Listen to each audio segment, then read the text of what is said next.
Life is nothing, zero தான் life.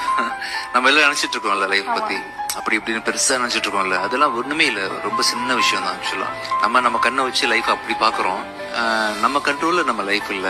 நீங்க விரும்பினாலும் விரும்பாட்டாலும் நீங்க க்ரோ ஆயிட்டே இருப்பீங்க. ஒவ்வொரு செல்களும் உங்க உடம்புல வந்து க்ரோ ஆயிட்டே இருக்கும், வயசாயிட்டே இருக்கும்.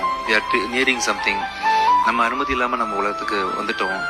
ஸோ நம்ம அனுமதி இல்லாம நம்மளும் போயிட்டு இருக்கோம் ஃபர்தரா.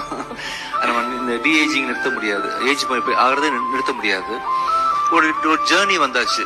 ஸோ மூவ்மெண்ட்ல ஜேர்னின்னு தான் நிக்கலாம். அதை வழக்கமா நீங்க வந்து பிரேக் போட்டு ஒரு ஜேர்னில வந்து ஸ்டாப் பண்ணிட்டு ஒரு டீ குடிச்சிட்டு திருப்பி ஜேர்னி ஆரம்பிக்கலாம். இந்த ஜேர்னி வந்து நம்ம ஸ்டாப் பண்ணவே முடியாது. தொடர்ந்ததுல இருந்து கடைசி நாள் வரைக்கும் ஒரு ஜேர்னி ஆட்டோமேட்டிக்கா போய்கிட்டே இருக்கும். நம்ம கண்ட்ரோல் எதுவுமே இல்லை. இதுக்கு நடுவில் சாதனை அது இதுன்னு சொல்லிட்டு நம்மளே பேசிக்கிட்டு அவரெல்லாம் கொடுத்துட்டு ஒரு ஓட்டம் ஓடுறோம். So life is just a travel, அவ்வளோதான்.